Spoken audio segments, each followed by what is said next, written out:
ये पीएफएससी 2022 में जो भी कैंडिडेट्स रिजर्व लिस्ट में सेलेक्ट हुए हैं, उनके कुछ डाउट्स, क्वेश्चंस, क्यूरी हैं, उसके संबंध में मैं इसमें आपको डिस्कस कर रहा हूँ। आप लोगों में से पता होगा, बहुत सारे कैंडिडेट्स को पता हो गया होगा कि जो 22 वाले हैं उनके भी ज्वाइनिंग आ रहे हैं। जैसे फॉर एग्जांपल लो बीएसएफ, तो बीएसएफ की ज्वाइनिंग लेटर आ गया है और इस मंथ में ही 28 नवंबर में को बीएसएफ वाले की ज्वाइनिंग होगी। एक चीज है कि जो कैंडिडेट्स का भले आप का फोर्स एलोकेशन नहीं हुआ है, लेकिन करीब करीब तो ये पता है ना कि किसे कौन सा फोर्स मिलने वाला है। जैसे यदि हम टोटल वैकेंसी देखें 22 में, तो इनिशियली आपका 253 था, लेकिन फाइनली फिर 233। तो 233 में देखो 204 पीपल का फोर्स एलोकेशन ऑलरेडी कर दिया गया। उसके भी मैं एक वीडियो बना दूंगा। एक्चुअली में मुझे उसी समय बनाना था जिस समय करना था, लेकिन आया था, लेकिन मैं कर नहीं पाया था, तो उसको मैं कर दूंगा। ठीक है। अब 204 का तो एलोकेशन हो गया। अब टोटल 29 जो रिजर्व लिस्ट में आया है, तो देखो जो वैकेंसी थी, वैकेंसी सपोज ये जो सीआईएसएफ में 62 था, तो सीआईएसएफ में 62 ऑल का एलोकेशन हो चुका है, तो सीआईएसएफ तो किसी को मिलना नहीं है। एसएसबी में 63 सीट्स थे, एसएसबी के सारे फुल हो चुके हैं।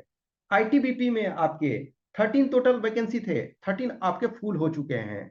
अब जो बच रहे हैं वो किसमें बच रहे हैं? तो आपके जो हैं ये बीएसएफ में बच रहे हैं। तो बीएसएफ में अभी टोटल जो वैकेंसी था वो वैकेंसी 66 था, लेकिन जो फोर्स एलोकेशन अब तक कितने का किया गया? 39 का किया गया है। तो इसका मतलब है 27 वैकेंसी जो है बीएसएफ में बचे हुए हैं, और सीआरपीएफ में टोटल वैकेंसी जो था सीआरपीएफ में वो आपका 29 वैकेंसी था, लेकिन जो एलोकेट हो चुका है वो 27 का। इसका मतलब टू जो है वो अब डिपेंडिंग ऑन, तो मेजोरिटी यानी 29 टोटल बचे हुए हैं, तो 29 में से 27 को बीएसएफ मिलेगा और 2 को सीआरपीएफ मिलेगा। अब बीएसएफ का चूंकि ज्वाइनिंग लेटर मिल चुका है कैंडिडेट्स का, अब ये मैंने अभी कम्युनिकेट किया, तो एक स्टूडेंट ऑब्वियसली जो हमसे जुड़े हुए हैं, मैं उनके संबंध में ही कर सकता हूँ सबका बारे में चीजों को। नहीं तो मैंने उनसे अभी कम्युनिकेट किया, उनका मैंने ज्वाइनिंग लेटर देखा, उन्होंने सेंड किया, तो ये अब आ चुका। तो ये है कि जो रिजर्व लिस्ट में है उनका भी साथ में होता है। अब देखो जाए तो 22 वाले जो बैच हैं, तो अब बीएसएफ सपोज ज्वाइनिंग आपका हो रहा, तो ये लकी है ना, इन द सेंस कि आपका जो रिजल्ट आया वो अगस्त में, 7 अगस्त को आपका रिजल्ट आया, और एक तरह से लेस देन 4 मंथ्स में आपकी ज्वाइनिंग हो रही है, तो एक तरह से बहुत अच्छा है भी है। हाँ, अब कुछ कैंडिडेट्स के लिए है कि हमें एक्स्ट्रा टाइम मिल जाता, तो वो तो जो एक्सक्यूज है वो सबके लिए रहते हैं। कुछ सब बैच में कुछ ना कुछ ऐसा होता है, लेकिन जिनके लिए जो ज्वाइन करने के लिए विलिंग थे उनके लिए बहुत अच्छा है कि लेस देन 4 मंथ्स आपको वेटिंग पीरियड मिल रहा। तो अब इनका जो फोर्स एलोकेशन, अब एक जो मेन प्रश्न था कि क्या रिजर्व लिस्ट वाले कैंडिडेट का भी ट्रेनिंग साथ में होगा? यस, अब तक यही चीजें हो रहा है। तो आपका भी अभी चूंकि आज आपका 1 नवंबर हो गया है, तो ये प्रोसेस जो है बहुत जल्दी कर लिया जाएगा। इनफैक्ट फोर्स एलोकेशन तुरंत कर देना चाहिए था, मैं जो समझता हूँ। और पुलिस वेरिफिकेशन वगैरह भी बहुत ज्यादा टाइम नहीं लगता है। एक चीज देखो, जब 28 नवंबर को आपकी ज्वाइनिंग है, तो जो फॉर्मल ट्रेनिंग जनरली होती है वो 1 वीक के बाद होती है। ठीक है, तो 28 नवंबर को आपको बुलाया गया, तो आपका फॉर्मल जो ट्रेनिंग होता है वो जनरली 1 वीक में इस वजह से होता है कि कुछ कैंडिडेट हैं 2 दिन बाद ज्वाइन करेंगे, कुछ कैंडिडेट का है कि चलो मुझे 1 वीक चाहिए। फिर होता है कि जो आपका जो कैंपस होता है, उस कैंपस से आपको अवेयर कराया जाता है डिफरेंट चीजों को। अब रैंडम आप गए और अचानक आपको फोर्स कर दिया गया, तो ये दिक्कत होता।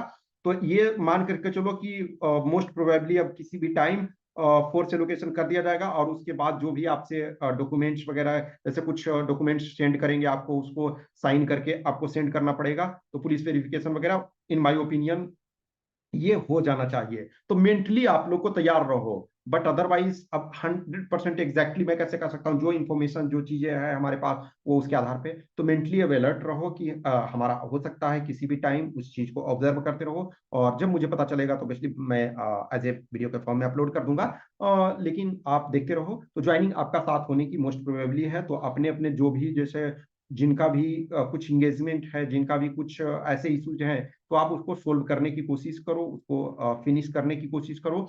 और इन केस कुछ ऐसी सिचुएशन होती है तो आपको थोड़ा टाइम दिया जाता है, 1 वीक 2 वीक्स का टाइम दिया जाता है, तो उसमें से कोई दिक्कत नहीं है। तो इस चीज के लिए जैसे अब पुलिस वेरिफिकेशन वगैरह में भी है, तो उसमें एक तरह से फॉर्मेलिटी होता है। जो आप जहाँ एरिया जिस एरिया में रहे हो, जैसे सपोज करो कि आप के दो एड्रेस हैं, एक कॉरेस्पॉन्डेंस एड्रेस डिफरेंट है और एक होम एड्रेस जो परमानेंट एड्रेस डिफरेंट है, तो वो दोनों जगह होता है, लेकिन मेनली जो आपका परमानेंट एड्रेस है वो वहाँ प्रॉपर तरीका से किया जाता है। और वो करने का ये मतलब नहीं है सारे, वो एक फॉर्मेलिटी टाइप का होता है। हाँ, ये फॉर्म है, इसमें इस कैंडिडेट के नाम से कोई ये FIR वगैरह नहीं है कि इनको कोई पनिशमेंट या उस टाइप का चीजों को नहीं किया गया है। तो ये हो सकता है, ये इस चीज के लिए तैयार रहो। और आप फिजिकल पर भी अब अपना थोड़ा सा ध्यान दो। ऐसा नहीं है कि अब आप असिस्टेंट कमांडेंट हो गए हो तो आपकी अब एक्चुअल में आपका फिजिकल स्टेमिना की जरूरत, वहां तो जो आपने फिजिकल में किया, जो 4 इवेंट्स किए, मेल हो तो 4 इवेंट्स, फीमेल हो तो 3 इवेंट्स, वो कुछ भी नहीं है, एक तरह से बस फॉर्मेलिटी था। लेकिन अब एक्चुअल जो है आपको 1 ईयर करना है। और एक और जैसे क्वेश्चन कल कैंडिडेट का था कि सर क्या इंजरी हो जाता है तो क्या हमारे जॉब पे क्या फर्क पड़ेगा। हम देखोगे कि ज्वाइनिंग लेटर में आपका लिखा हुआ है, और इनफैक्ट इंफॉर्मेशन आपका जो भी डॉक्यूमेंट्स होता है उसमें इंफॉर्मेशन कि अभी आपकी जो अपॉइंटमेंट है, अभी ज्वाइनिंग है आपकी, प्रोविजनल है, ये परमानेंट नहीं है।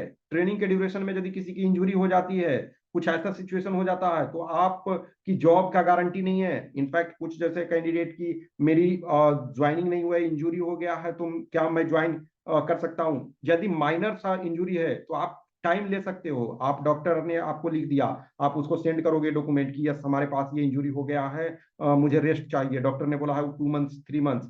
लेकिन किसी के परमानेंट कुछ ऐसा मेजर प्रॉब्लम हो गया, तो आपकी ये राइट नहीं है कि ये पॉइंट आपका ज्वाइनिंग, क्योंकि आप प्रोविजनल। अब जस्ट ये करो कि आप ऑफिस वर्क में नहीं यहाँ बैठने के लिए जा रहे हो, जो भी असिस्टेंट हो सकता है आप ऑफिस में बैठो, लेकिन मेजोरिटी जब असिस्टेंट कमांडेंट आप ज्वाइन कर रहे हो, फिजिकल फिटनेस सबसे जरूरी है। ये इनफैक्ट फोर्स में जब तक आप जॉब करते हो तब तक आपको फिट रहना जरूरी है। हाँ, वंस आपने ट्रेनिंग कंप्लीट कर लिया, प्रोविजनल पीरियड आपका जो प्रोविजनल ज्वाइनिंग वाला पीरियड है, जो प्रोविजनल अपॉइंटमेंट का पीरियड है, वो फिनिश हो गया, परमानेंट आप जॉब में आ गए, तब किसी के साथ कोई इंजरी होती है तो आपके जॉब पे कोई फर्क नहीं पड़ता।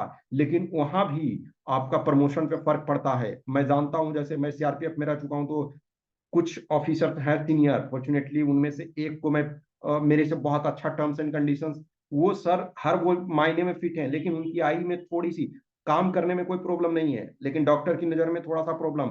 उनके बैच के 6 batch junior, 5 batch junior deputy commandant बन गए और वो असिस्टेंट कमांडेंट ही हैं, तो ये प्रॉब्लम होता है। लेकिन जॉब का कोई खतरा नहीं है, आपका चलता रहेगा, तारीख पे तारीख चलता रहेगा, आप जॉब करते रहोगे, आपकी सैलरी जो भी है बढ़ती रहेगी। वो जो ग्रेड पे है वो उस हायर लेवल में नहीं जाओगे, लेकिन आपको सैलरी मिलते रहेगी। लेकिन जब तक आप ज्वाइन नहीं करते हो, जब तक आप ट्रेनिंग कंप्लीट नहीं करते हो, जब तक आप फुल फ्लेश जॉब में नहीं आते हो, इंजरी को अवॉइड करना है। ये एक कंसेप्ट मिसकंसेप्शन कभी मत पालो कि वंस हमारा रिजल्ट हो गया तो हमारी गारंटेड है, नहीं। कोर्स में हमेशा जब तक आपको फिटनेस आपको रखना है, इस चीज का ध्यान रखो। तो कुछ और जो चीजें हैं वो विद टाइम पासेस कुछ क्वेश्चन क्यूरी हो गए तो मैं ये अपडेट कर दूंगा। और दूसरा ये है कि जो डिटेल फोर्स से लोकेशन वाला, जैसे मैंने 21 वाला का वीडियो बनाया था, 22 वाला का मैं कोशिश करता हूँ कि आज ही मैं उसको बना करके शाम तक अपलोड कर दूं।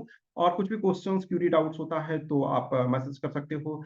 अब चूंकि मेरे पास मैं सारे इन्फॉर्मेशन तो कलेक्ट करके नहीं रखता हूँ, जब किसी कैंडिडेट का जरूरत होता है, कुछ ऐसे कुछ इन्फॉर्मेशन मेरे पास होते हैं, कुछ इन्फॉर्मेशन किसी कैंडिडेट को जरूरत है, तो यदि मेरे पास उस समय नहीं होता, मेरे से पॉसिबल है तो मैं उसको कोशिश करता हूँ दूसरे से किसी से पूछ करके। अब सारे को तो मैं एक जगह, ऐसा नहीं है ना कि जो इन्फॉर्मेशन आया हूँ मैं उसको एक नोटबुक में तैयार करके रखूँ, ऐसा नहीं है। तो कुछ भी क्वेश्चन क्यूरी डाउट होता है तो आप मैसेज कर सकते हो, if possible I try to resolve your issue. Okay, thank you.